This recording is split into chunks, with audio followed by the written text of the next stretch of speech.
Audio Jungle.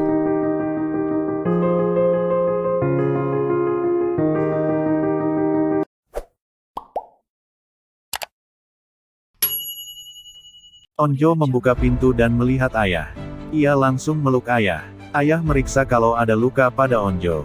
Yang lain lalu keluar dan pintu pun ditutup. Min Jae ada di tempat memanah.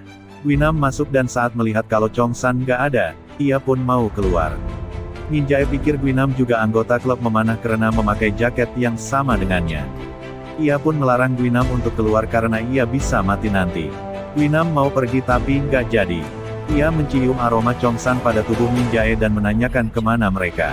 Min Jae mengaku nggak tahu tapi Gwinam langsung menggigit bahunya. Setelah memastikan kalau Onjo dan Chong San nggak apa-apa, ayah lalu menggiring mereka buat ke lapangan tenis, melewati tempat pembangunan lalu ke gunung. Dalam perjalanan ke sana ayah berusaha menjauhkan para zombie agar nggak mendekat ke mereka. Akhirnya mereka sampai di lapangan tenis. Di para zombie malah berdatangan dan jumlahnya sangat banyak. Ayah mengecoh mereka pakai bom asap.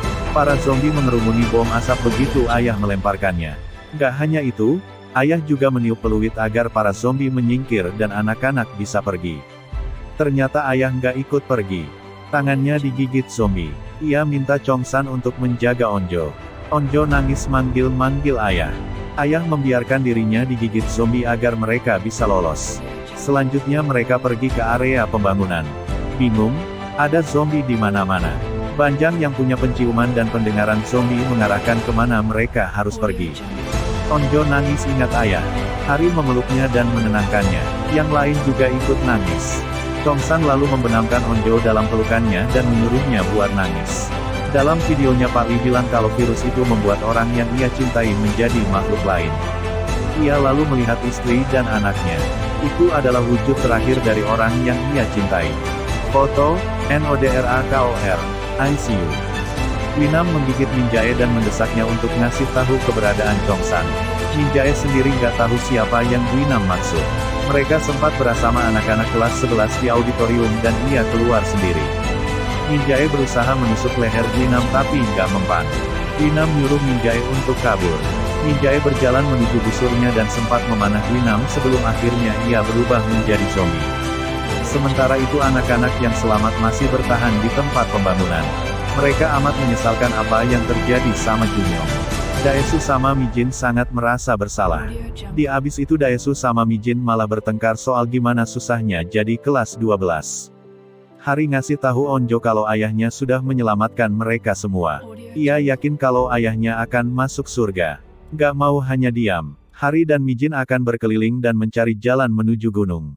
Onjo bilang ke Chong San kalau ia berharap nggak akan ada yang bertindak sendiri-sendiri lagi. Ia nggak mau kehilangan lagi. Sama seperti yang Onjo bilang, ia ingin mereka bicara nanti, esok, lusa, pekan depan setelah mereka makan dan mandi. Foto, NODRAKOR, ICU. Gwinam ke auditorium tapi nggak ada Chong San di sana. Yang ada malah Junyong yang sudah jadi zombie. Merasa kesal, ia menendang Junyong lalu keluar. Sampai di luar ia malah mencium aroma Chong San dan pergi. Pak Komandan dan timnya mengamati Eng Ji dan Pak Tentara dan meneliti respon mereka terhadap gelombang suara dalam frekuensi tertentu. Selanjutnya mereka menyusun rencana pengeboman dan menghitung berapa banyak korban yang akan ditimbulkan. Banjang tiba-tiba berubah tanpa disadari sama yang lain. Ia merasa lapar dan ingin menggigit Suhyuk.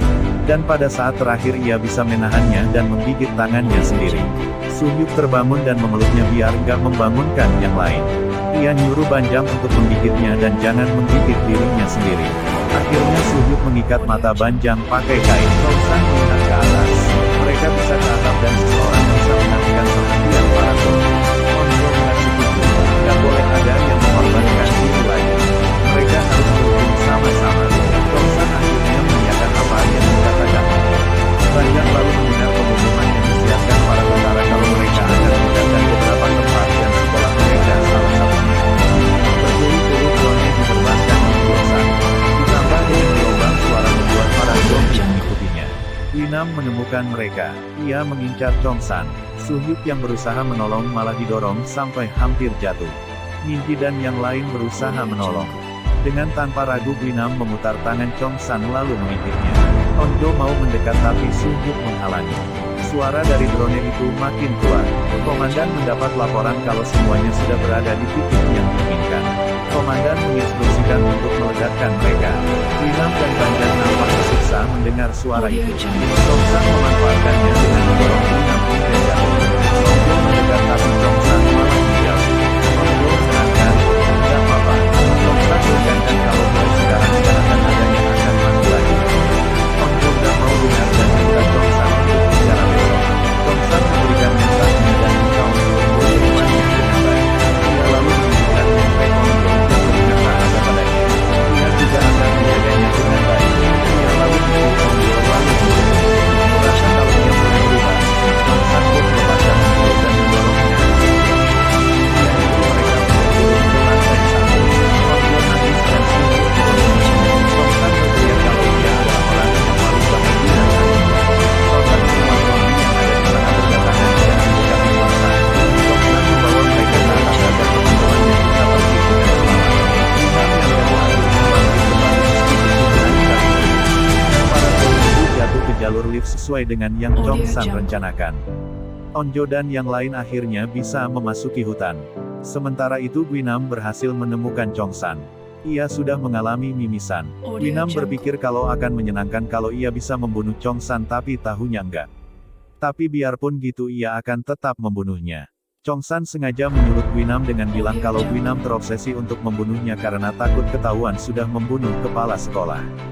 Dan pada akhirnya ia hanya pengecut. Guinam beneran tersulut dan mereka pun berkelahi. Setelah berhasil mengalahkan Chongsan, Guinam pun mencium tanda pagar L mata kiri Chongsan. Setelahnya ia nyuruh Chongsan untuk lari dan ia akan melepaskannya. Satu demi satu lokasi yang dijadikan tempat zombie berkumpul diledakkan. Ih, miris banget. Chongsan menahan Guinam yang mau pergi dan membuat mereka mati bersama-sama. Komandan melihat kalau misi pengeboman selesai dan akan dilanjutkan dengan operasi pembersihan. Untuk operasi itu ia menugaskan anak buahnya. Ia akan tidur karena sudah terjaga selama beberapa hari ini. Ia lalu menemui Bupar dan menyampaikan kalau dia melakukan pengeboman di Yosan. 40% populasi Yosan telah binasa.